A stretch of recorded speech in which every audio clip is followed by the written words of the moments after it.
Kehidupan berkelanjutan, demokrasi, serta kewirausahaan.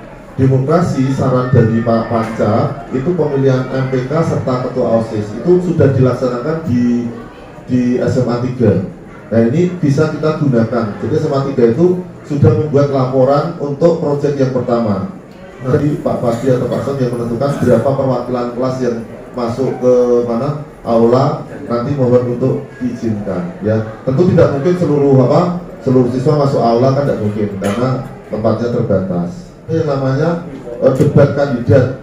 Pada saat debat kandidat, anak kelas 10 boleh tidak mengikuti? Boleh, ya. Anak-anak kelas 10 semuanya diturunkan, boleh. Tetapi ingat Pak Sam, di situ kan juga ada perwakilan kelas 11 dan 12.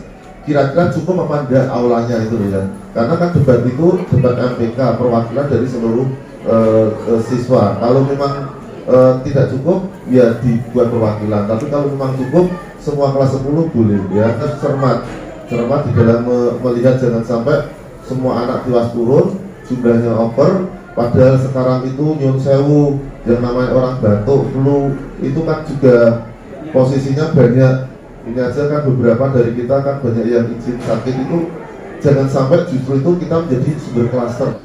Itu pengantar dari saya, dan untuk secara teknisnya telah dipilih ketiga koordinator proyek. Kepada beliau, monggo Pak Padi dulu atau Bu Sri atau Pak San memberi pengantar, monggo persilakan.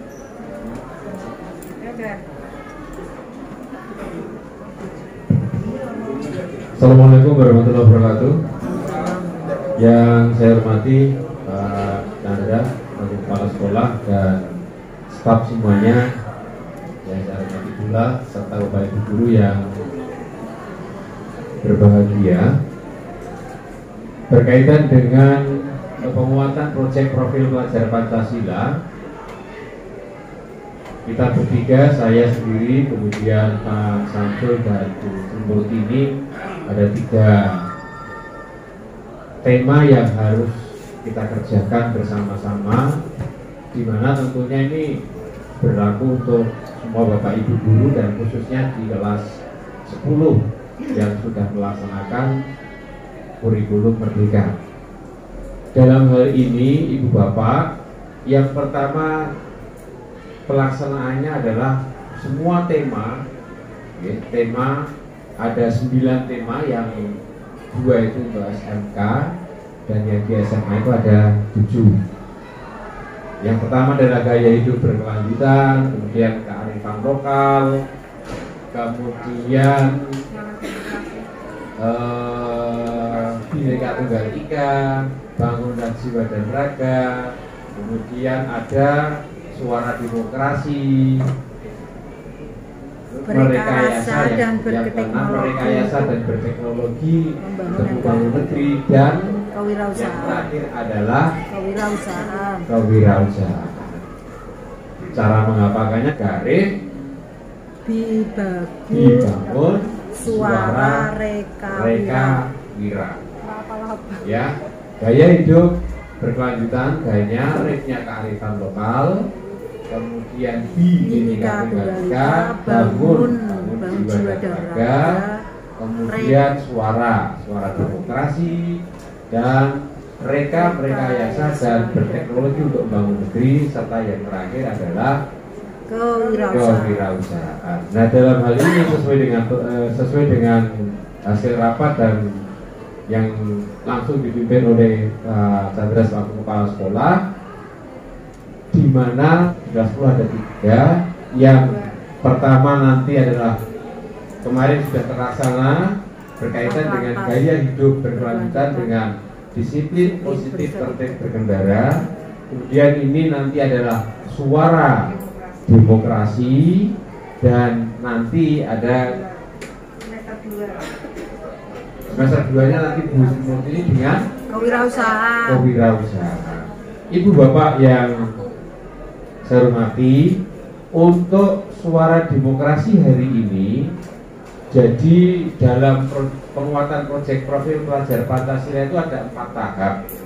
Tahapan yang pertama adalah deskripsi. Deskripsi itu keseluruhan materi kemudian pembentukan kelompok dan lain sebagainya sesuai dengan tema yang ada. Itu pengantarnya seperti itu. Berikut dengan video-video dan tagihan dari anak-anak yang diserahkan nanti kepada fasilitator sebagai bentuk nanti laporan. Tagihan ada bisa dalam bentuk apa?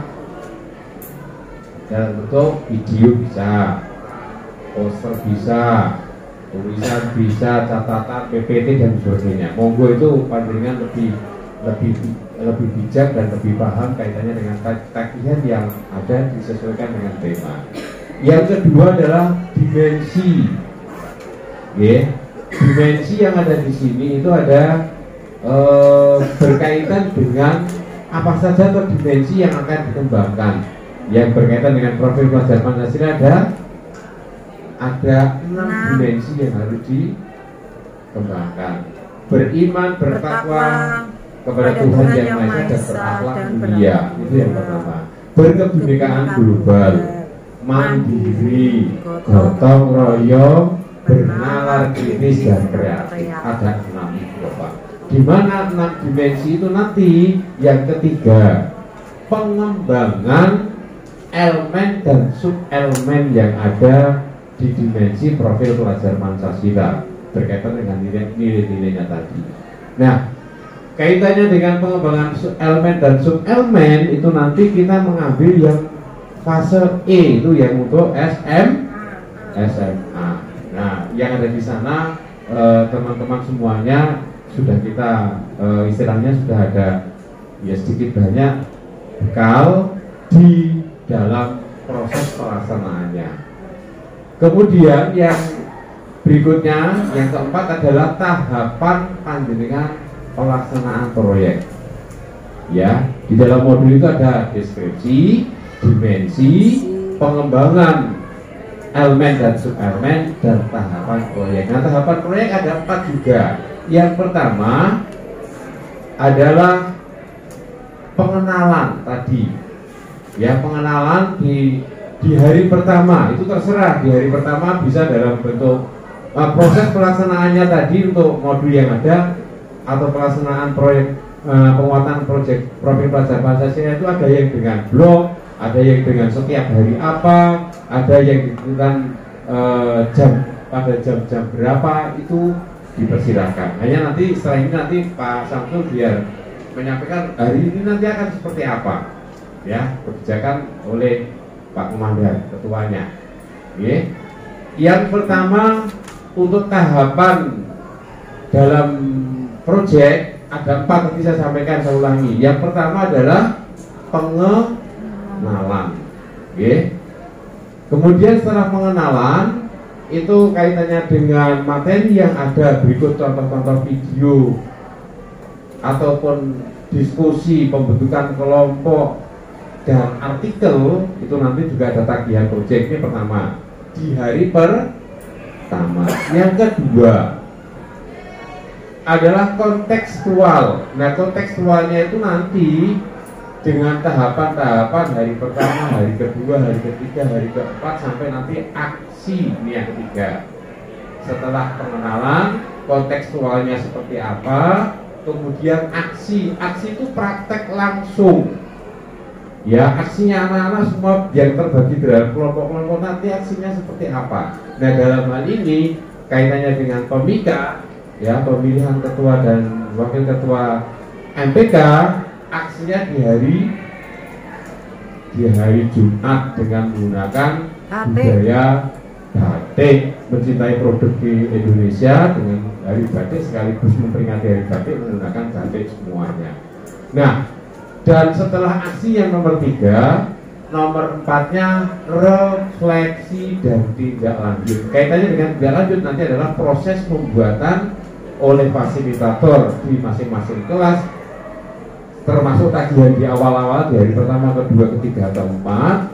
Refleksi dan tindak lanjutnya nanti sampai pembuatan rapor untuk penguatan proyek profil pelajar Pancasila, ditandatangani oleh fasilitator 1, fasilitator 2, kemudian orang tua, wali kelas, orang tua, dan kepala sekolah.